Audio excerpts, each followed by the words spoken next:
धेमाजि जिल्ला एबसुआ बर' बिजोंजों फरायनानै HSLC आरो HS आनजादाव उथ्रिसारनो हानाय फरायसाफोरखौ बरायनाय हाबाफारि लादों।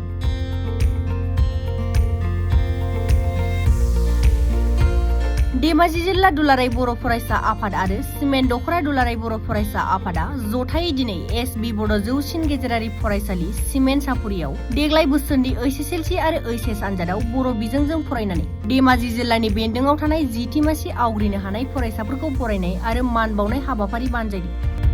मख'नो गोनांदि बे बरायनाय आरो मान बावनाय हाबाफारियाव आलासि महरै बाहागो लायो मिरु एबसुनि नेहाथारि बड'सा ब्रह्म आरो मिरु बर' थुनलाइ आफादनि नेहाथारि सुरजिला औवारियाबो बाहागो लायो आरो लोगोसे SB बड' जौसिन गेजेरारि फरायसालिनि गाहाय फोरोंगिरि गोरायुं सनेस्वर बसुमतारियाबो बाहागो लायो।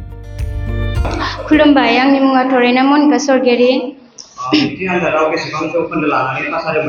आङो 60 जौखोन्दो। बिनानावा इयुनाव मा जानो सानदों?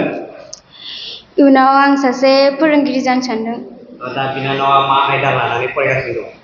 बर' आयदायावनो। खुलुमबाय, आंनि मुङा मुस्रि गोमसार बसुमतारि। फंबाया बेसेबां जौखोन्दो लानानै पास जादोंमोन?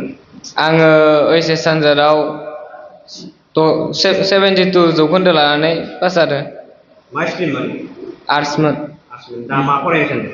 दा आङो MA BEd लागोन। MA BEd लानानै फोरोंगिरि मावनो सानदों। फंबाया जिउआव मा जानो सानदों? फोरोंगिरि।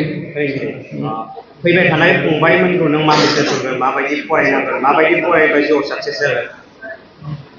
गावनि जिउआव जेंना जेंसि फैबाबो नागारनांगोन, नेवसिनांगोन आरो गाव फरायनाय फारसे थांनांगोन। हाजार गेलेबाबो गावनि फरायनाय टाइमाव फरायनांगोन, बेखौनो बुंनो सानो। खुलुमबाय, आंनि मुङा मुस्रि खिलिसार महिलारि। फंबाया बेसेबां जौखोन्दो लानानै पास जादोंमोन? आं HS आनजादाव 63 जौखोन्दो लानानै पास जादों। स्ट्रिमा मा? स्ट्रिमा आंना आर्ट्स। मा फरायगासिनो दं? मा आयदायाव फरायगासिनो? आं दा BA बर' मेजर लानानै फरायनो सानदों। मानोना आं आथिखालाव नुनो मोनदों जे जोंनि गोबां फरायसालिफोराव बर' फोरोंगिरिनि आंखाल जानायखौ आं नुहुरनो मोनदों। बेनिखायनो आं इयुनाव सासे बर' फोरोंगिरि जागोन होननानै आं दा नाजागासिनो दङ। फंबाया जाय फैबाय दं फंबाय बिनानावमोन बिसोरबो एग्जाम होगोन। फंबायफोरा माबायदि फरायनांगोन? माबायदि फंबायमोनखौ नों मेसेज होगोन? माबायदि फरायबा जिउआव थांबाय बा नोंनिफ्राय बांसिन नाम्बार लाखिनानै पास जाजानो लुबैगोन? आं आंनि उन्दै फंबाय बिनानावमोनखौ बेखौनो बुंनो सानदों जे गावनि फरायनाय समाव नों फरायनांगोन, लोगोसे नों गेलेनाय समावबो नों गेलेनांगोन। नों जुदि गेलेनायाव मोजांबाबो नोङो गेलेनायजों लोगोसे फरायनायखौ लांफानांगोन। मानोना आथिखालाव नोङो गेलेनायजों लोगोसे नोङो गासैयावबो सोलोंथाइखौ नांखाथारगौ। बेनिखायनो फंबाय बिनानावमोनखौ आं बुंनो सानदों जे नोंसोर गेलेनायफोरजों लोगोसेब्लाबो फरायनायखौ लांफादों होननानै आं फंबायनाव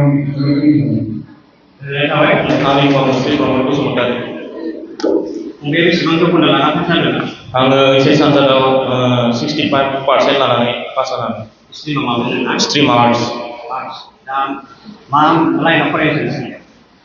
आङो BA पलिटिकेल मेजर लानानै सासे हारिनि समाजनि सासे गोख्रों दैदेनगिरि जानो सानो।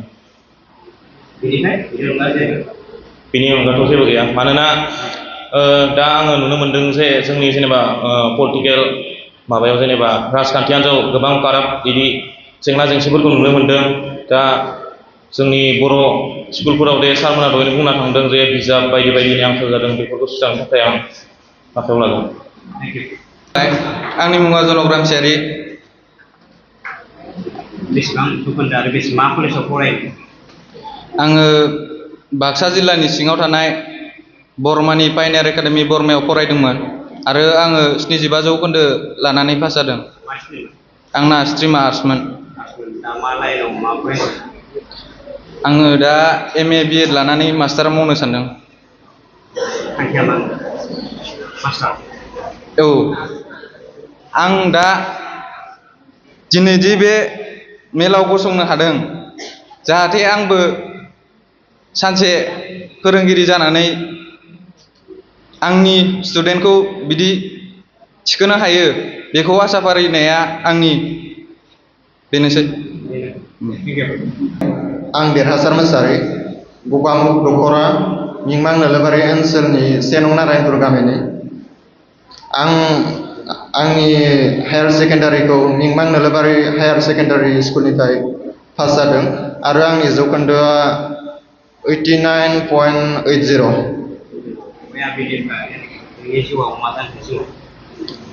आं आंनि जिउआव फोरोंगिरि जानो सानदों।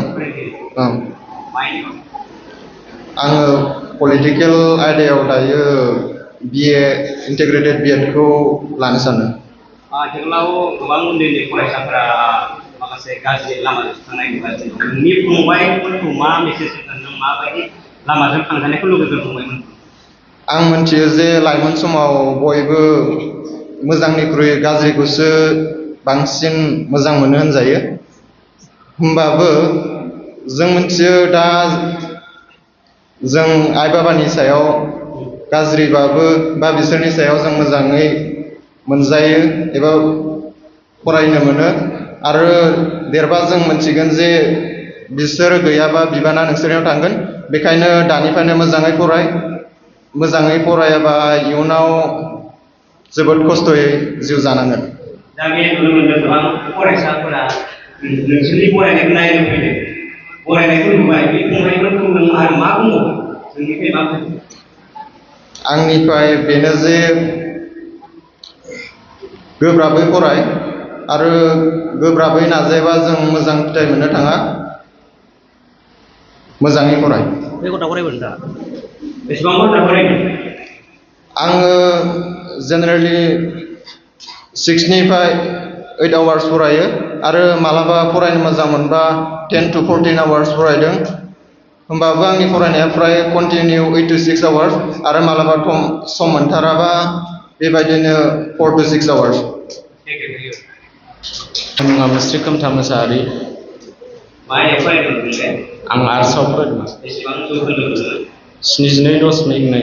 दा माबायाव फरायदों? आं पलिटिकेल मेजर लानानै सासे अफिसार जानो सानदों। APSC आनजाद होनानै SCS, APS बिदि।